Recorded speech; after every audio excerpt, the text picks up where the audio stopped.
नमस्कार, खबरों की खबर में आपका स्वागत है। इस्लामाबाद में जो शांति वार्ता चल रही थी वो बिना किसी नतीजे के खत्म तो हो गई, लेकिन इसके बाद जो खबरों का सिलसिला आगे बढ़ा है वो बड़ा चौंकाने वाला है। अल जजीरा की रिपोर्ट्स को अगर माने तो स्टेट ऑफ हॉर्मुज के अंदर अमेरिकी शिप दो शिप वहां पे पहुंच के जो ईरान ने वहां पे माइन बिछाए थे उसको निकाल भी रही है।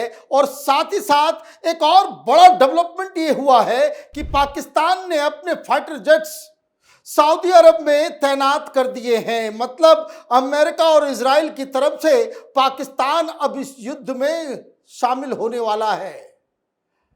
अभी कल तक ये शांति वार्ता के दूत बने फिर रहे थे, तो अचानक से ऐसा क्या हुआ कि मीटिंग के बाद अब पाकिस्तान डायरेक्टली इस युद्ध में शामिल होता नजर आ रहा है। कई सारी चीजें आई है, लेकिन जो सबसे बड़ी खबर जो पाकिस्तान के सोर्सेज बता रहे हैं कि मीटिंग के दौरान धमकी, गाली गलौज और गुस्सा और मामला यहां तक पहुंच गया था कि ईरानी इस मीटिंग से बिना कुछ किए हुए वो निकलने वाले थे, बीच मीटिंग को छोड़ के निकलने वाले थे।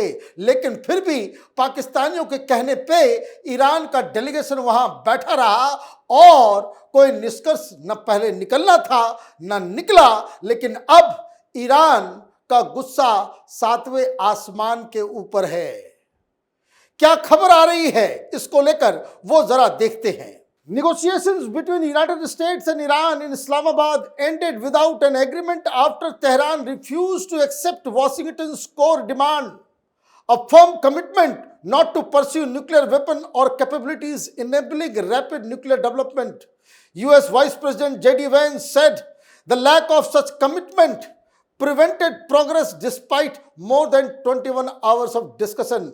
According to Pakistani sources cited in the report, discussions saw fluctuating tension with the temperature going up and down during the first round of talks.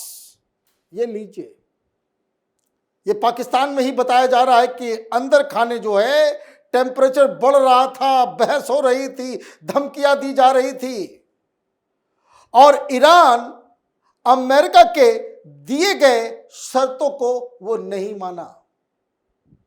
क्या क्या वो सारी शर्तें थी आगे मैं आपको डिटेल में बताऊंगा। लेकिन इस दौरान जो सबसे खराब रोल दिखा वो पाकिस्तानियों का दिखा, क्योंकि पाकिस्तानी अमेरिकन की तरफ से ईरान के ऊपर ये दबाव डाल रहे थे कि अमेरिका और इजराइल के द्वारा दिए गई शर्तों को आप मान लें। मतलब हिंदुस्तान के विदेश मंत्री ने जो कहा था कि दलाल स्टेट है पाकिस्तान, तो अमेरिका की दलाली करते हुए रंगे हाथ पकड़ा गया। और ये जो पूरी कहानी हुई उसमें ईरान को ऐसा लगा कि पाकिस्तान अमेरिका के साथ मिलकर इस युद्ध को रुकवाने में हमारे साथ अन्याय करने जा रहा है। और इसीलिए मीटिंग खत्म हुई तो पाकिस्तान में इन्होंने कोई बयान जारी नहीं किया। जेडी वेंस सामने आए और उन्होंने एक तरफा बात ये कर दी कि हमने जो कुछ भी उनके सामने शर्तें रखी वो हमारी तरफ से बेस्ट प्रपोजल था, वो लोग नहीं माने, इसलिए ये सब कुछ खत्म हो गया। लेकिन खत्म हुआ क्या? नहीं हुआ। क्यों? क्योंकि अब मालूम चल रहा है क्या इधर बातचीत चल रही थी और उधर अमेरिका ने अपने दो नेवल शिप को स्टेट ऑफ हॉर्मुज में भेज दिया। स्टेट ऑफ हॉर्मुज में अभी समंदर में कोई जहाज इसलिए नहीं चल रहा क्योंकि ईरान का कहना है कि हमने वहां पे माइंस बिठा रखे हैं, अगर आपको ये खतरा मोल लेना है तो आप आए। एक दो वेसल्स जो है वो अगर माइन से टकरा गया, तबाही मच गई, तो फिर स्टेट ऑफ हॉर्मुज से कोई गुजरेगा नहीं। लेकिन अमेरिका की तरफ से ये कहा गया है कि अब जो कुछ भी हो जाए, हम स्टेट ऑफ हॉर्मुज के अंदर जो माइन लगाए गए हैं उसको निकालने का काम हमने शुरू कर दिया। यह ऑलरेडी इधर बातचीत चल रही थी 16 घंटा पहले। इस बातचीत के 16 घंटा पहले ही ये सारी चीजें जो है वो शुरू हो गई और पाकिस्तान इसके ऊपर वो अमेरिका से ये भी नहीं कह पाया कि अभी सीज फायर है, अभी चीजें जो है वो तय नहीं हुई है, तो फिर आप स्ट्रेट ऑफ हॉर्मुज में क्या करने के लिए वहां गए। और मजेदार बात क्या है कि ये सारी जानकारी बाकायदा अमेरिकन मीडिया के जरिए डोनाल्ड ट्रंप भी बता रहे हैं और वहां के डिफेंस सेक्रेटरी जो हैं हेग्सेथ, वो भी इस बात को बता रहे हैं। क्या है इससे जुड़ी हुई खबर, उसको जरा देखिए। यूएस डिफेंस सेक्रेटरी पीट हेग्सेथ said the American warships have begun operations to secure the Strait of Hormuz and remove sea mines allegedly led by Iran as part of effort to ensure safe global shipping. He said the mission involves two guided missile destroyers, USS Frank E. Peterson DDG-121 and USS Michael Murphy DDG-112, which have passed through the strait and are now operating in the Arabian Gulf. ये कहानी है और ये कब है, ये 16-17 घंटा पहले। मतलब ये कि एक तरफ बातचीत चल रही थी और अमेरिका उधर अपने शिप्स को स्ट्रेट ऑफ हॉर्मुज में उतार रहा था, वहां तैनात कर दिया। और ये सिर्फ रिपोर्ट की बात नहीं है, आप जरा ये सारी जानकारी बाकायदा हेग्सेथ ने खुद ट्वीट करके एक्स के ऊपर ये सारी जानकारी दी कि वहां ऑपरेट किया जा रहा है। नेवल न्यूज ने भी बताया कि हाँ, वहां स्पॉट किए गए हैं दो अमेरिकन शिप जो वहां पे माइंस को हटाने का काम कर रहे हैं। इतना ही नहीं, दूसरी खबर देखिए, ये और चौंकाने वाली बात है कि इधर आप बातचीत कर रहे हो और उधर सऊदी अरब के अंदर आपने अपने विमानों को तैनात कर दिया। मतलब ईरान को आप बातचीत के लिए इस्लामाबाद बुला रहे हो और इस्लामाबाद से आप अपने जेट्स जो है वो रियाद भेज रहे हो ताकि वो ईरान के ऊपर हमला कर सके। ये कहानी आई है, ये रिपोर्ट आप देखिए। Pakistan has deployed fighter jets to Saudi Arabia, its first viable military move under a mutual defense pact between the two countries, as it hosts ceasefire talks aimed at ending weeks of regional fighting between the US, Israel and Iran. The aircraft, a mix of fighters and support jets, landed at King Abdulaziz Air Base in Saudi Arabia's eastern province on Saturday. The Saudi Ministry of Defense announced the deployment came under a collective defense agreement signed in September 2025, which commits each country to treat an attack on the other as an attack on the self. तो ये किस तरह की बातचीत हो रही है? आप जो है उस ट्रीटी को इन्वोक कर रहे हो और सऊदी अरब के ऊपर हमला ईरान कर रहा है और ईरान के साथ अपने फाइटर जेट्स आप भेज रहे हो, तो आप न्यूट्रल किस सेंस में हो? ये किस तरीके की मक्कारी है? ये ईरान वाले भी सोच के अपना माथा पीट रहे हैं कि आखिर वो वहां गए ही क्यों।